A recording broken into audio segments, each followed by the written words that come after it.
Okay, we're trying again. That is working. Was that turning off the Zoom? Okay.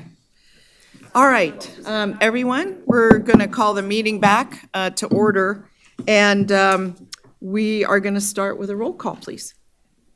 Clara Andriola, Present. Christopher Dare, Here. Susan Sever, Paul Anderson, Here. Naomi Durr, Here. Mary Luz Garcia, Here. Jenny Breckus, Alexis Hill, Donald Abbott. Here. We have a quorum. All right, thank you so much. And we'll turn now to the Pledge of Allegiance and see Jim Smitherman in the audience. Would you mind leading us? Yes? Please join me in the pledge. I pledge allegiance to the flag of the United States of America and to the republic for which it stands, one nation, under God, indivisible, with liberty and justice for all.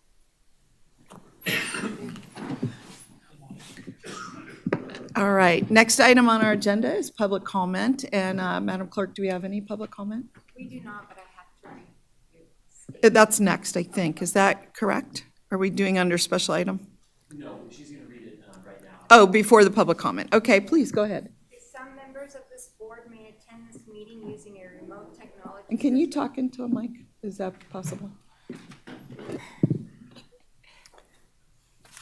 Some members of this board may attend this meeting using a remote technology system. The public may provide public comment by phone. You may join the meeting by dialing 1-719-359-4580, entering the meeting ID and pressing pound. The meeting ID is 863-9976-9859. You must mute and unmute the phone by clicking pound 6. Dial *9 to notify the clerk you intend to provide public comment. Okay, and then let me ask, are we still hooked up to Zoom, or what's the story there? Yes, we are. Okay, perfect.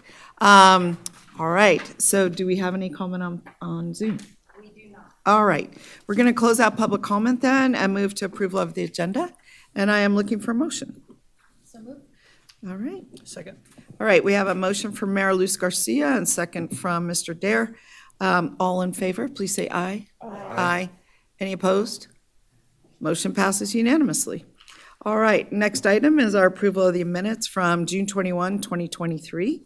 And again, I'm looking for a motion. So moved. Okay. Second. All right, we have a motion from Mayor Luz Garcia and a second from Mr. Abbott. All in favor, please say aye. Aye. Any opposed? Motion passes unanimously. Next up, we have Mr. Lucas Filetta with our legal counsel update on new open meeting law requirements. Thank you, Chair, members of the board. This will be quick. I just want to provide an update with regard to the statement that the clerk just read into the record regarding public comment. You probably all noticed from other boards that you sit on that there were some changes to the open meeting law. The only one that really should impact this board is this a requirement or a piece of a particular bill that has been interpreted by some to require, in the case of a meeting where some members may join via the remote technology system, that a phone number be made available to members of the public to call in and provide public comment through that means, and that directions regarding accessing the meeting that way be read verbally before the first public comment period. So that's why we're doing that. Other than that, there were really not any open meeting law changes that are likely to affect the way this board operates. Okay. Mr. Filetta, before you leave, are there any comments or questions on that? No. I do have just a quick question. You said about the phone number, but they can still participate via Zoom? They can still participate via Zoom, and the instructions for Zoom are on the meeting agendas. And not only to get into the meeting, but to also Raise your hand. indicate that they want to provide public Okay. comment. Yes. All right. So again, if you're listening, to join is *6, to mute and unmute, and to let us know you want to speak, *9. Correct. So, all right. Thank you so much. Thank you. Good update. All right, we're going to move on to item 8, which is presentation on the 7. Action and presentation, discussion, possible direction to staff, and possible approval of an amended scope of work, an additional $281,526 in funding, not to exceed $670,102 from the Regional Water Management Fund. This money going to UNR. for Regional Wastewater Source Control Plan Development Phase 2.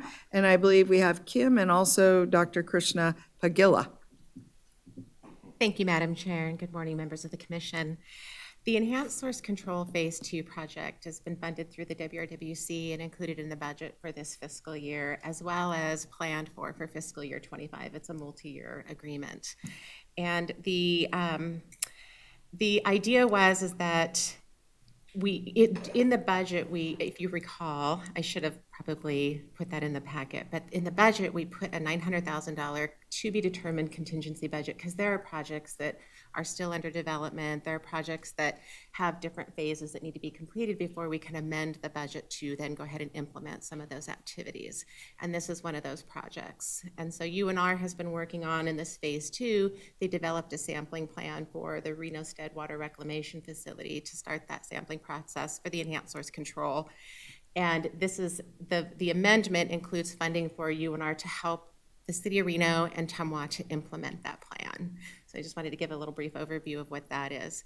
And then I also put on the screen so that you were really clear on the original budget, the funding that was allocated in our fiscal year 24 budget this year was $172,686. I actually included a $200,000 budget for that to give it a little bit of a buffer, knowing that we might have additional activities to fund. So the additional funding request for fiscal year 24 is $137,391. So the total for this year would be $310,777. Next year, we would add $144,135, bringing that total for fiscal year 25 to $239,083, for a total budget not to exceed on this contract $670,102. Another thing to note is we are working on sampling plans for Truckee Meadows Water Reclamation Facility, as well as a South Truckee Meadows Water Reclamation Facility. And when those are completed, we would want to provide the additional assistance to those facilities as well. So we are likely to come back and amend and ask for another amendment for those facilities to get UNR to provide that assistance to them. And with that, I'd like to invite Dr. Pagila. He's the director of the Nevada Water Innovation Institute. He really needs no introduction. He's so well known in our community for all the work he's doing with us, to share a little bit on what that scope of work entails. Welcome, Dr. Pagila. But before we transition to you, let me just a quick question on the budget. So if I'm reading this right and understanding, original budget for this overall program was $388,000 roughly, and it's going to $670,000, so almost a doubling, right? Do you have a reason for that or explanation for that? On the cost of the total budget was estimated to be $388,576. And then it's almost doubling, going to $670,000. Yeah, I see what you're saying. So in this case, and I can allow Dr. Pagila to expand on that a little bit more for what they're providing, the service that they're providing for that work. But in my mind, we've developed a plan, and this is the actual implementation of the plan, which requires field work and sampling and assistance to the operators and that sort of thing. And so, and also analyzation of the the data that's collected, so that then they can turn around and update the sampling plan to meet the NDEP permit requirements. So there's a little more. I guess where I'm going was did the total budget anticipate all of that work, or did something change? Is there more work being done, or has the cost gone up? Yeah, there's more work being done. And I'll let Dr. Pagila get into that. Yeah, that'd be great. You could explain that a little Thank you. better. And I don't want to cut anybody off. Does anybody have any questions at this point? All right, thank you. Okay. Good morning. For the record, my name is Krishna Pagila. I'm a professor and director of the Nevada Water Innovation Institute. As Ms. Rigdon mentioned, the original scope was to develop plans for the three major facilities, our major subsewer sheds. And Dr. Laura Hawk, who's sitting right there in the audience there, she's the one who does the work, and I do the talking, so that's why I'm talking to you now this morning. So basically, she developed plans for Reno State, Truckee Meadows Water Reclamation Facility, and South Truckee Meadows. So that was the plan development, which is under the original budget. Now we are implementing those plans for each of the facilities to look at contaminants of emerging concern. Are they occurring? How are they? What concentrations are there? So we need to get into the field and sample at each of these facilities and within the collection system. So this additional budget or funding request is to do that work at Reno State. Simultaneously, under the original budget, we have developed plans, draft plans, which we are discussing with the various stakeholders on how to refine those. And that will involve doing field work again at Truckee Meadows Water Reclamation Facility, sewer shed, as well as South Truckee Meadows. So this additional budget is purely for Reno State. It's driven by two things. One is that regulations require that we do this when we want to apply for a Category A plus water permit.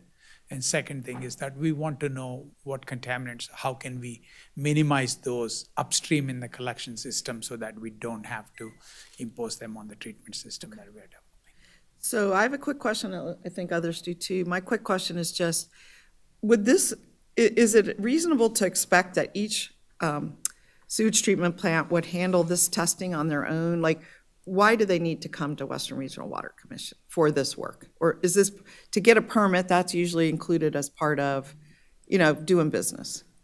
This is one of the projects where it's a regional effort. Yeah. Because how we reuse effluent has been a regional effort. Yeah. And this is continuing on that trend, is that if we identify what are the contaminants occurring in different sewer sheds, we may be able to manage the effluent together as a region. So Okay. we need to know from each of the plants. You'll specific- learn from me. I often ask questions so that the whole public understands this a little bit better, and it's not often, we understand stuff that everyone doesn't necessarily know. And let me turn to Mr. Dare. Thank you.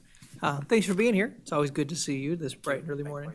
I want to give a little clarification to my understanding is that I mean, there's changes obviously to numbers, but I think this has been the plan from the beginning of us when we walked in and said yes, is that we knew and we know that there'll be continued more, and we get to give approval each time as expansion goes. But the truth is, and this is important for all of us that are some of us that are newer here, this is the support that we talked about giving, knowing that we'd see increases. But each time there's an increase of some fashion, it needs to be explained of why, but it's not surprising. So I just want to, you're not surprising me, and I don't think you're surprising any of us necessarily. But so that's what this is. And so regionally, water and what we're doing and what you're doing is crucial to the future of what our plans are. And so thank you so much for being here. But that's what this is. This is continued. We did some work here, and now you're doing the next step, and then there'll be a next step and a next step. Now, we do have partners in this, and that's the one thing. We're not the only ones that are giving towards this as well. And I think it's important for some of our new members as well to understand is that we're just one piece of that. Am I correct on that? That's correct, Commissioner. Thank You clarified it very well. We are adding scope. Instead of doing Yes. everything at the beginning, not knowing what the exact scope and the budget is, we are doing it in chunks at a time. So now this is Reno State time. And depending upon the meetings that we have with TUMWRF executives and staff, we will add that item of monitoring there, and then South Truckee Meadows. We are doing it in a very strategic way of prioritizing so that we learn from Reno State experience and minimize the work for TUMWRF, and then furthermore to STUMWRF. Thank So you. that's the idea. Thank you. All right, other comments or questions from the board? Looking, not seeing. So just to capitalize on this, expanded the scope, you're taking it iteratively, piece by piece. And then should we expect, I think I heard you say, Kim, that you would expect an increase even for the next fiscal year? Do we have a sense of that, or? We have a draft of the TUMWRF sampling plan that's being vetted by the agencies. And then once that's completed and vetted, then we'll be working with UNR to develop what that implementation looks like. And then we'll have a better idea of what that budget looks like. Okay, great. Okay, good explanation. Thanks for being here. I am looking for a motion to take action on this increase in funding. I'll make the motion. I move to approve the additional $281,526 in funding, not to exceed $670,102 from the Reno Water, RWMF? And amendment to the Regional Water Enhanced Source Control Monitoring Phase 2 Agreement with UNR to include activities outlined in Attachment 7A. All right, looking for a second. Second. All right, so I have a motion by Mr. Paul Anderson, second by Mr. Chris Tahir. Any comments on that? Okay, all in favor, please say aye. Aye. Aye. Any opposed? All right, motion passed unanimously. Congratulations. Thank you. We're looking for great work from you Thank you, Chair. and some new insight on how to better manage our stormwater and our wastewater, treated effluent. Thank you. Thank you. Okay. All right, we're moving on to item 8, which is presentation on the National Water Research Institute Independent Expert Panel Review. And I believe this is Miss Lydia Teal. It sounds like she is online, on Zoom. Is that correct? We verify that. I think they're working on that. And in the meantime, while they're getting her up on Zoom, I just wanted, Kim Rigdon for the record, I just wanted to let you know that this project is something that the WRWC has been funding. The expert panel has done a review of the American Flat program, the Purified Water program at American Flat. And so Dr. Teal is here to give you an overview of the project and let you know what that report. Okay, that's great. By the way, I think it is on Monday, we're having the Western Nevada Development. I'm guessing you guys are all able to hear me by chance? I can't hear you. Can you hear us? No? Lydia? No? We are working on Zoom right now. We'll give them a minute. If it doesn't work, we'll switch to our other item and let them continue working. But I was just going to mention that the Western Nevada Development District, which covers 8 counties, 8 cities in northwest Nevada, are going to be touring the Reno Stead wastewater treatment plant and having a presentation on OneWater Nevada next week. And I wanted them to see it because Western Nevada Development District is sort of a center for innovation, if you will, for us and for the rural counties. And since we're all working on this together, it seems like one of those things that could be potentially a technology transfer. And so we wanted them to see it and maybe take it back to their various counties and cities and water systems to consider doing something similar. If, depending on the results, of course, how it's rolling out, the expert panel, et cetera. So what's our thought from our clerk? She's checking with SOSU. Okay. Well, we'll just pause for a moment. And if we can't get it working, and maybe, do you have Ms. Teal's mobile phone? Could you text her? I'm having Birgit text her right now. Birgit's working on it. She's got my phone over there. Okay, She's well, texting if you her. could text her and let her know what's going on, that would be great. Okay, thank you, John. Yeah. Or you already did, John? All right, great. Okay. Well, we'll give it a moment, see where we are. We can always. Oh, we're back to, yeah. Back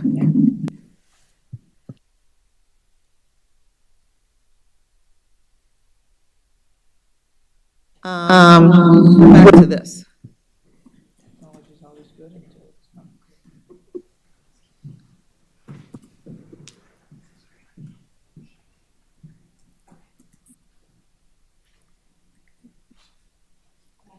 Yeah. Oh, fine. Okay. Well, why don't we do that? I think that'd be a good idea. Oh, you do? Dr. Teal, can you hear us? I can, okay. We can barely hear you, Oh, no. so Barely we're hear working me? on that for a minute. Okay. Going to increase our volume on our end. Okay, well, I'm sorry I could not. We be heard here. you loud and clear when you could not hear us.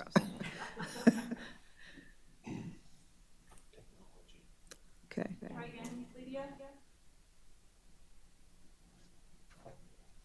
Lydia, can you say something?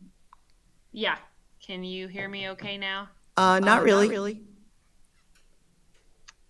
Okay.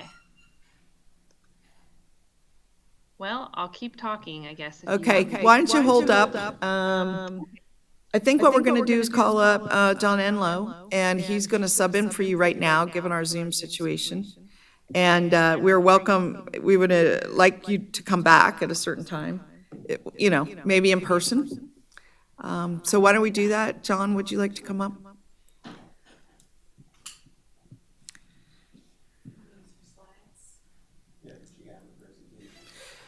Dr. Teal, we're going to use your slides. We have a sub-speaker here. You want to introduce yourself and then, John Enlow, Director of Natural Resources for Top Water. Thank you. So I apologize, Lydia couldn't be here today. I know she was just going to provide you with a short status report on the expert panel report that we received recently. So the expert panel has been engaged with the OneWater Nevada team related to our indirect potable reuse and the American Flat project really since its inception. They've worked with us since 2016 on the development of the regulations and have been working with us throughout our pilot process as we have moved that project forward. The panel consists of really nationally recognized experts from across the country that are involved in potable reuse projects everywhere. That's how we were fortunate enough to find Mr. Mark Milan, who's helping us with our communications work as well. And there's a new person on the panel overseeing kind of the independent review of things. So really engineering, public outreach, public health, hydrogeologists and so forth, providing input to our project throughout the last several years. As I said, they began collaborating with us in 2016 on the regulations, worked with us throughout the pilot testing. Really some of the biggest input that they've provided to us has been related to our pathogen reduction requirements. It probably doesn't mean a lot to you, but it's very important to us in meeting these specific requirements for removing viruses, for example, from the water. Another big aspect of it is how we deal with unregulated constituents, PFAS, pharmaceuticals, things like that, that are emerging contaminants. And so these independent experts are bringing us really the latest technology and information that's nationally recognized. And again, we have experts working with us on hydrogeology because we'll be recharging up at American Flat, always making sure what we're doing is protective of public health. So we had a number of meetings with the expert panel in 2022 and 2023. You could see these meetings summarized on the slides here. Really, the log reduction value approach was the most important kind of hurdle that we had to get past with them as well as with NDEP. They participated in a meeting with Tumwa and Reno with NDEP back in January, where we received concurrence from the state on our treatment approach for American Flat. And so they're continuing to be involved with us throughout this process. I think recently the Western Regional Water Commission has funded the expert panel work, but since we're more into the very detailed design and permitting, we're continuing this work with the expert panel, but Tumwa and the city of Reno are jointly going to fund that work. And that basically consists of what you see here with there's additional permitting that we need to go through with the state to receive the permit for American Flat. A number of meetings. These dates might shift a little bit depending upon the timing of really where we're looking at construction. That's construction timeline is potentially going to be delayed a little bit, so these dates might shift a little bit, but they've been very integral and continue to be very integral to our process, providing that independent expert review of our approach and technologies. Again, a big component of their input has been public outreach, and we just wanted to share with you some dates that we have on the calendar right now. Reno and Tumwa actually participated in a meeting last night with the Silver Knolls Homeowners Association. They reached out to us, actually. They had heard of the project, wanted to know more. And so Joe Coudrier and myself were out there last night talking with them. And I think they appreciate the information and the transparency. They realize it's a long-term project, but everybody's really interested in what we're doing.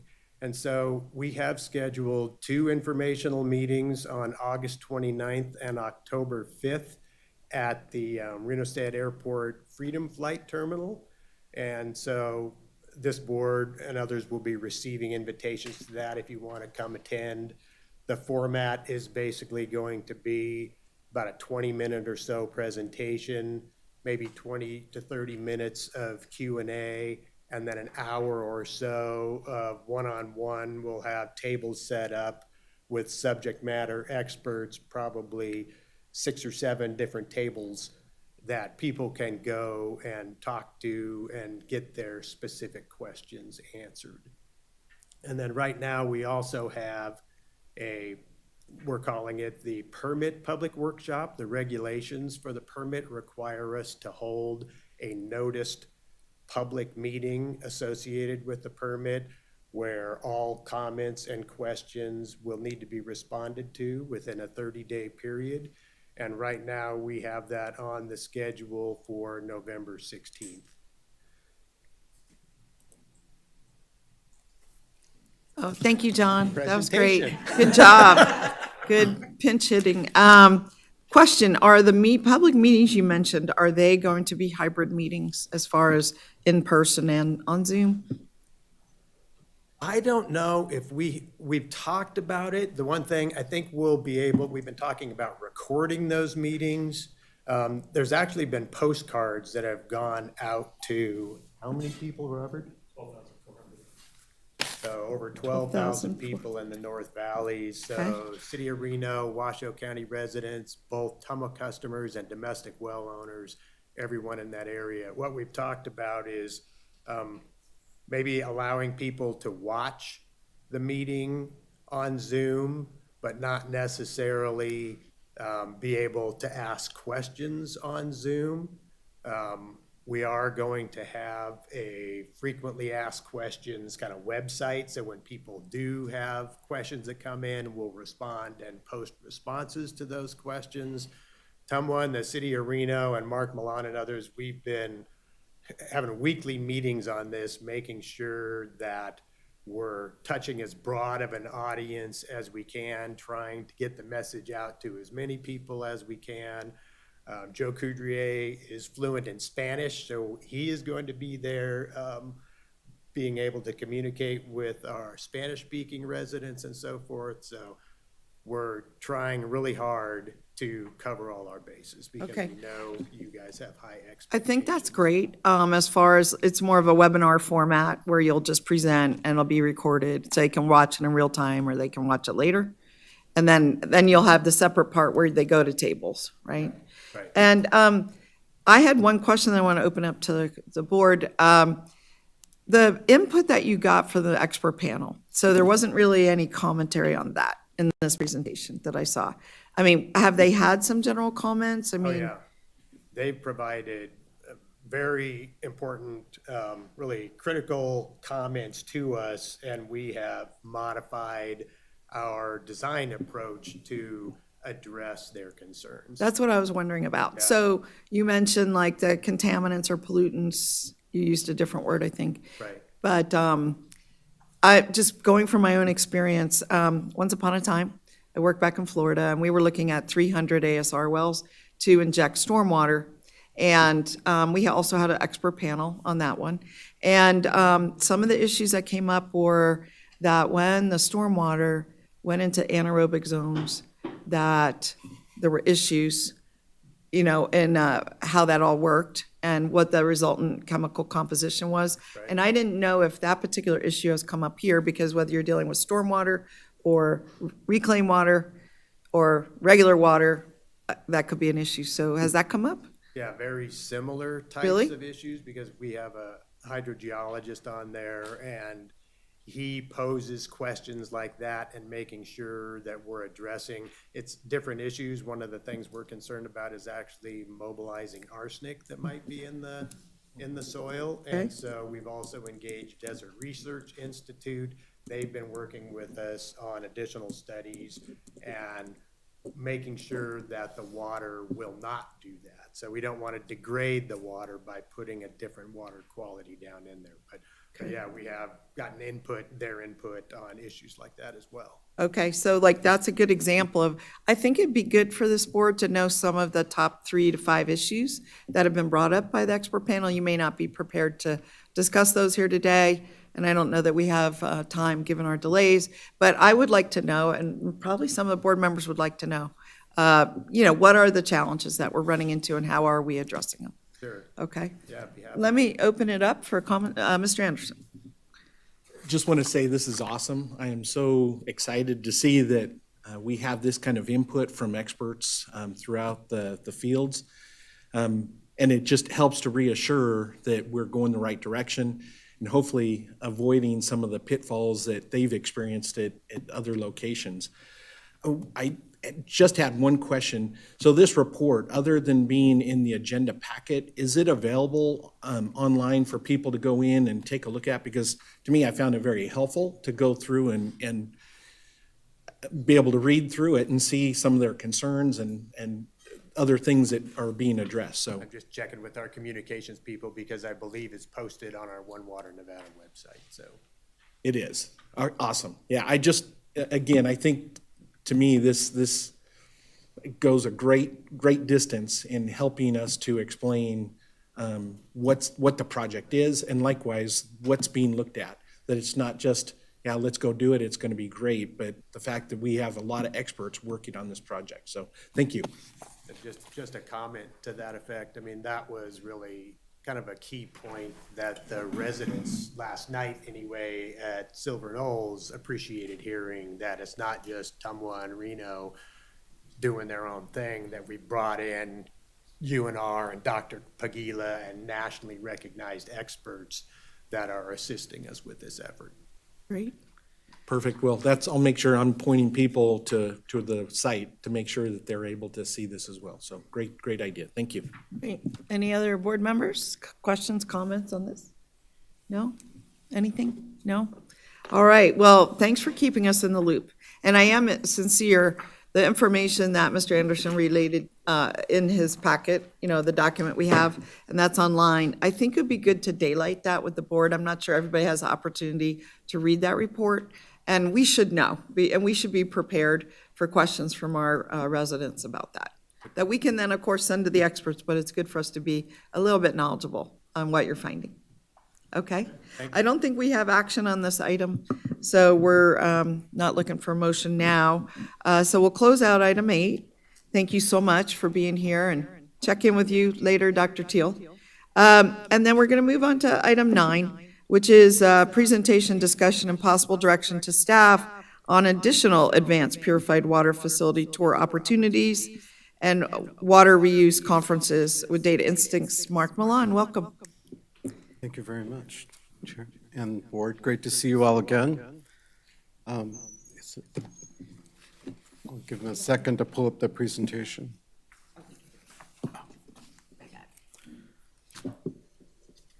As part of education outreach, it's important that all of the electeds of boards and councils are aware of what's happening in recycled water and in the region as well. So that's part of what I wanted to touch on today. And I know that some of you have been on prior tours with us before of other facilities. And Kim and I thought it might be good to, since we have some new folks, to just come back at you and say, we have a couple other ideas of potential tours and visits to conferences that might be beneficial. These are opportunities to meet other leaders from other regions and areas who are also doing potable reuse projects. So you get a chance to hear directly from them, as some of you did on our tours earlier this year. And it also is important to see how those leaders communicated with their communities about these, because it can be interesting and sometimes frightening awareness for people to envision, going from sewage to drinking water, right? That's a tall order, but it's happening in a lot of places, as some of you know, throughout not just the West, but also other parts of California, the United States, and also into Europe, Australia, the Middle East. So this is happening a lot due to weather variability around the world, and there are many new trends that are emerging in this area. And we are fortunate to have that, the National Water Research Institute, because that's actually made up of experts from all over the world, not just the US. So we have a couple things coming up. One is in March, there's a national conference of water reuse in Denver.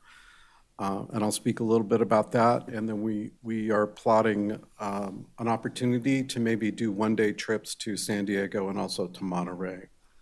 And I'll touch on both of those as well. The conference in Denver, of course, will cover a lot of different projects from around the country. It also has two distinct tours to two different facilities, and I'll elaborate on those so you have an idea on that. It's also in your packet. And then beyond that, it is, like I said, an opportunity to meet with other leaders. And because of our involvement in water reuse, our group and myself, I serve on the California Water Reuse Board, and I can help arrange meetings with leaders at that facility. So I know it's going to a conference might feel like, another conference. Well, we can make it even more interesting by having private meetings, coffee or lunch with other folks. The tours, one of the tours is Aurora Water's Piney Treatment Plant. It's been there since 1967.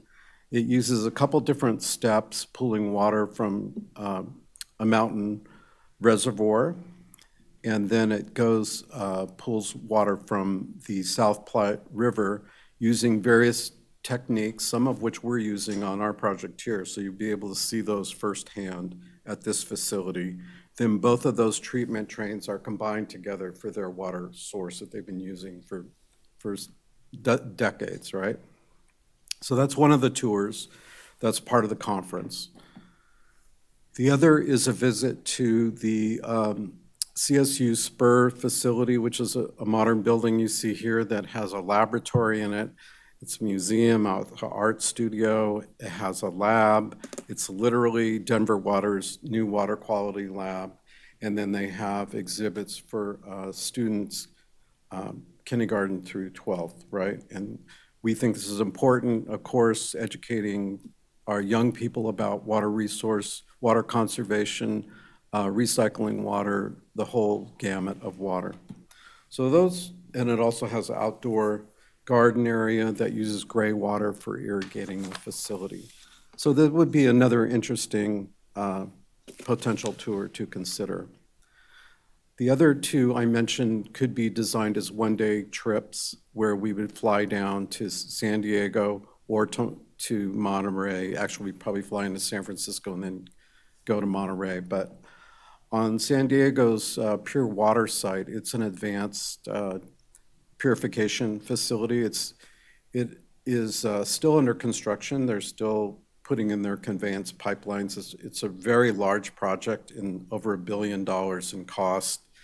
But at this facility, you can see how they communicate to the public and tour the facility, explaining how this pure water is a part of their water portfolio. It's going to be 1/3 of their portfolio by the time it's complete. And you also get a chance to taste the water, which, as you know from our previous tours, is really important to be able to taste the water. In fact, Robert was just sharing with me, he's got 10 cases of water from Orange County Water District that we will have at the public meetings that John mentioned earlier. So I think that's really cool that you see other facilities helping us out by getting the message out. The other trip would be to Pure Water Monterey. I know some of you who went there really enjoyed it. So we wanted to create another one where we could just go there directly to there and speak with that group again. They've done a great job positioning their project in their community. It's been online since 2019. And you may recall, those of you who were there visiting their demonstration site, which allows people to understand how the water could be purified, right? It has different pictures, graphics that help tell that story. And it's often media comes there and meets with their folks there. And again, you can taste the water right there. They have what looks like your kitchen sink, and you literally taste their purified water from there. So a very cool setup. Oh, and I have a picture of when we're all there, right? Yeah. So with that, I'm going to turn it over to Kim to just get a sense of any thoughts you might have on any of these that I just presented. Thank you, Mark. All right, well, I know at least half the board had a chance to go on some of these tours, one or more. I had a chance to go on two, but they were terrific, and I highly recommend it if you get an opportunity to do it. I would do it because this is a new field for most of us. So what is your proposal? I will just tell you, I am very interested in going to the Denver conference.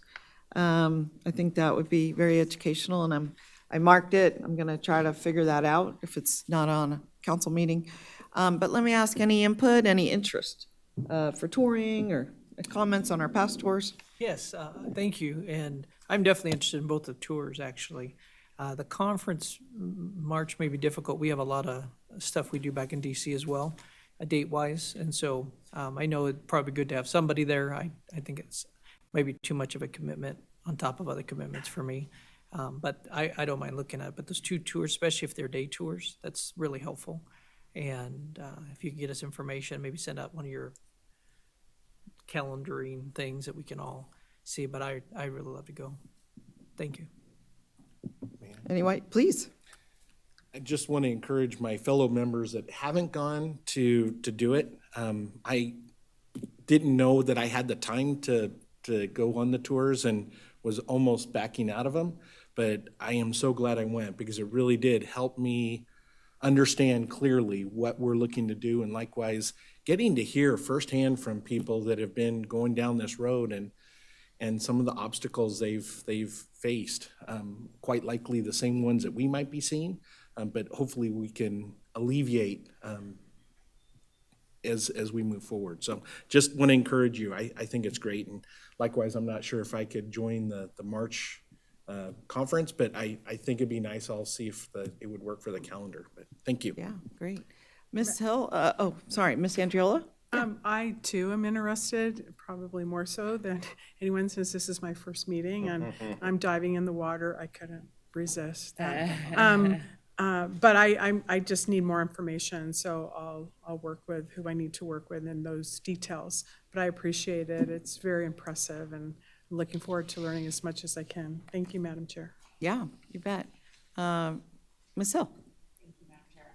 I also am interested in the Denver conference, and I love the tours. I recommend them if folks can take the time to do it. Mr. Millen set up some great experiences. Thank you very for much. us. Appreciate Absolutely. Anyone else? Any comment? Any thoughts? Okay, I'll put you on the spot, Ms. Garcia. No, Andriola covered it. Include me in that correspondence, please. Okay. Mr. Abbott, any thoughts? Tours are great. Definitely recommend them. And I think if I was going to say anything before you go on a tour, follow some of their social media pages. And I say that over and over. But that was really neat, especially after going on the tours, to still see how they engage with the public. But it definitely is a good eye-opener to kind of do some research before you go. That's great. Yeah, Madam perfect. Chair, if I could just Yeah, mention please. a couple more Back things to you. since I'm up here. I consider this an important part of educating the whole community, is educating all of you who may have to respond to the public. And as John Enlow mentioned earlier, we have these meetings coming up this fall, and I wanted to assure you we're doing a lot of outreach. Robert and I, and also Rebecca Venus from City of Reno and her staff have been meeting each week, as John mentioned, and we have a postcard that just hit mailboxes just this week, and it has the information, and also we start to explain using infographics and things that you've seen at other facilities to explain the process to them. And we did very broad noticing with a hard postcard mailed out to folks, and the red line here shows all the full area that was noticed beyond. The blue is the customers of Tumwa, but we went beyond that to domestic well owners, so, because we know it's important that they be educated as well. Absolutely. Beyond the postcard, we also have done a lot of email broadcasts using Reno's Ward 4 noticing email broadcasts to that region, and in addition, Tumwa has been able to create a very broad, almost 10 additional 10,000 more emails as well. And within those emails has the same information as the postcard and allows people to email back to us. We have a special email that they can ask questions to that actually goes to Dr. Lydia Teal to help answer any technical questions folks may have. In addition to that, we just recently updated the website and made it a little more user-friendly because it has been pretty technical up to now because of all the various studies to get us to this point. And we also have pages available in Spanish and other languages. In fact, I think there's 8 different languages that people could just click and read through. So I just wanted to assure you that we are reaching out in a very broad manner. This is a critical period of this process where we need to educate the public and bring them along, answer their questions, and thus the importance for you to be aware as well. Well, I'm going to recommend one step. You've done magnificently, but one step I would add is to add the members of this board to your distribution list, and then we'll know all you're doing because we'll see it ourselves. Great. We won't have to hear it third hand from you. We can make that happen, yes. Yeah, just add us, and we can read the emails or not, but at least we'll be in the loop, and we won't have to rely on these monthly updates. And then a favor. It sounds like you had 10 cases of the water from one of the treatment plants. I don't know if you could spare some of that for our tour on Monday or not. You maybe just have enough for and so if you don't, you don't. But if you do. I'll check with Robert. I know he has another 4 cases from the SWIFT project. Good. So I know we're going to have around probably 30 people, roughly. Yeah. We'll be there with water. Excellent. Okay. There you Okay, have well, it. these are our Nevada counties and cities, Fernley and Fallon and Douglas County, Churchill County, et cetera, and they're all looking at us to see how this is going, so. Yes, One more Mr. Dare. thought. Something that I brought up a few times, but I still think it's wise when I look at this conversation. I think we should approach this that we are producing emergency water for our needs. And the reason why is if we go at it this way, then we are trying to replace what somebody already has, and in their mind, it's sometimes an obstacle. And they sometimes won't support it because they're like, well, I think that's weird, or I don't like it, or the idea of it. But I don't know anybody who's going to say, well, we're creating emergency water, is going to fight against that. Because we all know that if this ran out, we need to have emergency water. We're being responsible. We're not trying to change your mind at something. We're doing what we've always done, and we're responsible. Now, as we create that emergency water, it's in place, and as the need grows, we can then deal with that conversation because it's in place. We have the funding, we have the stuff, but I've said it a few times, I don't really see anybody doing it, and if maybe it's not an approach that somebody likes, but I still think sociologically speaking, it's a wiser approach than just trying to replace what somebody has. And in reality, that is what it is. It's going to take us some time to put it in place. But as you expand your water portfolio, that is water you would use in an emergency. But using those words in our marketing, though, is my thing. It makes it to where we can easily sell that. I'm not asking someone to change anything or even understand science. They just know we're doing a good job of having emergency water. But if we don't do that, then we're asking them to change their mind on the science of water. And I just, not that we're not, I don't think you stop educating all those things, because eventually this could be all that we have in years and years to come anyway. So, but I just think in this process, I said, I brought it up a few times, but it hasn't gone away. I still think it's the wisest approach, but I've not heard anybody using it. So a thought, or maybe it's a discussion we officially need to give, if I don't know. It's just a thought. It's a point well taken, and we'll take it back and discuss with our group. Yeah. Okay? Yeah, it's interesting perspective, and I have not heard you say that before, but more of a backup water supply. But truly, in some areas, it may be the water for growth, right? I mean, we have committed regionally to live within our means and not expand, and someday we're gonna max out, you know, on as good a job as Tom was done and everyone has done, both in managing our river supplies and managing our groundwater. There is a day, it could be 100 years from now, but there is a day when we don't have enough for that next house or next business. And I think we'd have to turn to this water supply. But in the interim, I think backup is like an integral part of all water systems, right? And that's why we do loops and interconnects with other systems. So if something happens in one, we're not reduced to bottled water, which could happen, you know, boil water order, but that we have other options. So I like where you're going. And Ms. Garcia. Thank you, Madam Chair. I agree, the messaging is really important, especially for our youth. I mean, we've got to communicate these things that create this, you know, environment where everybody is a good steward of water. And I really like that you've integrated opportunities to see how pre-K and all the way up through seniors in high school can learn and see these exhibits hands-on. My daughter just this morning, 10 years old, was like, "Mommy, does water expire?" It was such a funny question. And but it just gets back to Councilman Dare's point about messaging. So thank you for the opportunity to see it. And you know, we now have a mobile unit that can go to schools and events too. Here locally. Here locally. We already have it. It's already built and it's already been out. And so that will help reach young people as well. Great. We don't have to look too far. Just, you know, the recent incident in Maui and Lahaina, water has become a key issue. And your comments about emergency water are very poignant to that. You know, I think the water there was very challenging for them in this. What are they doing? What are they doing? No, well, they didn't have enough water to Right. put out fires, and their whole water system was not as robust as they had anticipated. So historically, I've learned in working with a lot of folks here over the years is that there's always been a history within Tamwa of looking at new water and new water resources. So this really is no different than your past in the history of Truckee Meadows Water Authority to be considering how to expand your water supply in the face of weather variability and different changes. So it's very prudent and expands water options for the future. Good.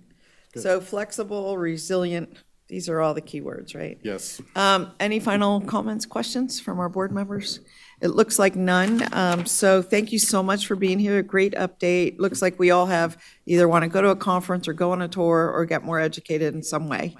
So thank you. We'll continue in conversation. Great. My Okay, pleasure. thank you. Madam Chair.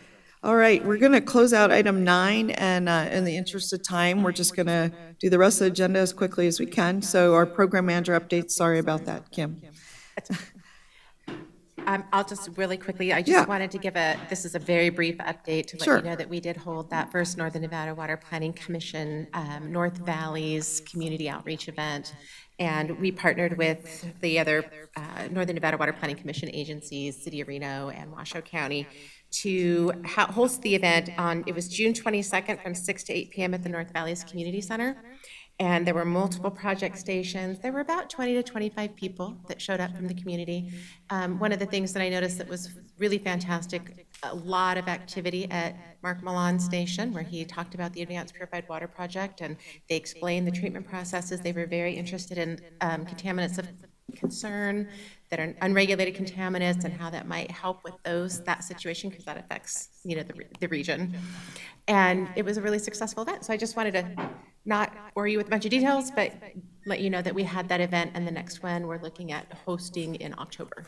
And we'll get that announcement out to you as soon as we finalize those details. Okay. Okay? All right, fantastic. Anything else? That's it. All right. Any questions for Kim with program updates? No? All right, thank you. We'll close out item 10, move on to 11, which relates to any agenda items people would like to request.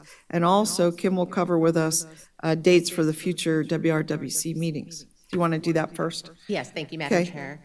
So our next meeting is scheduled for October 18th. We will have our financial review and approval for the board. We will also be bringing a Cold Springs water balance scope of work. I know that was brought up in the last meeting. A PFAS expert scope of work and budget request, and I'll explain what that is at the next meeting because I know that there's been some interest in getting some presentations to the boards. And we were planning on bringing the MS4 permit presentation to this board meeting, but unfortunately, the program manager wasn't available, and so she's committed to coming in October. So In October, though? yeah, the Okay. October 18th meeting. And then just a real quick note, important, the November 1st meeting is that concurrent meeting with the Northern Nevada Water Planning Commission to go over fiscal year 25 priorities. So that's a really interesting meeting to come to and hear more about how we're going to move. So forward. is that a concurrent with us? That's concurrent with you. And what, I don't have it on my calendar. Do you have time should for be. that? Yeah, Jen, I think Jen sent it out months ago, so I'm Let not me see. sure. We'll resend it to you. You said October 1st. It's, no, November 1st. I is the- apologize. Yes. Okay. November Probably 1st is is. the concurrent meeting. No. I don't have the calendar, but we do have a Reno City Council workshop meeting that day on November 1st. So that one is scheduled for 10 to 2. It is tentative at this time, so just an FYI, maybe you can call up our city clerk and just see Okay. what's going on. You know, if it's at 2, we might be able to adjust our meeting from 1:30 to 2. Our if you don't mind meeting's that. 10 to 2. Yeah. Yeah. So this one's scheduled at 1:30, so I was Oh. saying we could probably push it to 2 if Oh, it's okay perfect. with our water planning commission. Okay. members. Yeah. That'd be great. So I'm going to just put it on here right now. All right. Any more? Yes, Mr. I Anderson? wanted to ask a question, the one about the PFAS expert scope of work and budget request. So is this going beyond what we'll be doing with UNR and Dr. Pagila? Yeah. To me, it sounds very similar to some of the stuff that they're doing. So They're- I just wanted to understand that. That's a great question. What Dr. Pagila is doing is they're working on the enhanced source control program to kind of look at what's going into the wastewater facilities. It's a and- study. Yeah, this It's is research. a study. This is research, yeah. So for this scope of work, I've been working with Director Magoon from the city of Reno, and we're working with Director Smith from Washoe County to get the boards want to get presentations on what is PFAS, where does it come from? Kind of a PFAS Education. 101. Where is it, what are we doing to look at it in our community, you know, beyond what we're doing for the water reclamation facilities? And we're developing that scope of work with the PFAS expert right now, just to get the boards educated on what it is and so that you have an ability to communicate. I know I was one of the ones that requested this. It's a complicated issue. It's a hot topic.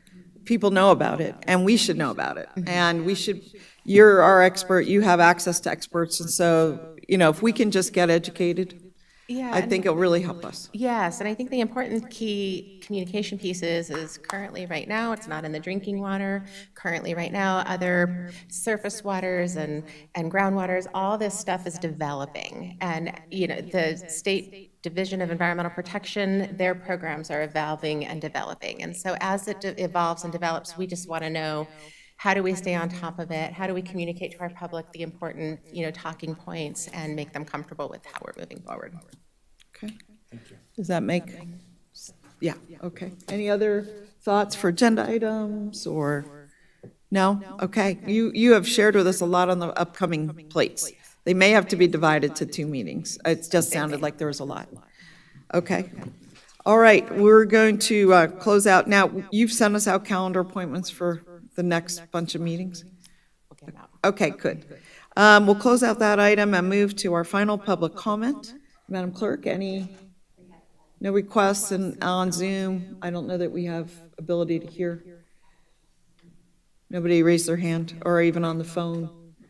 Okay, well, we'll close out public comment and any final commission comments for the good of the order? No?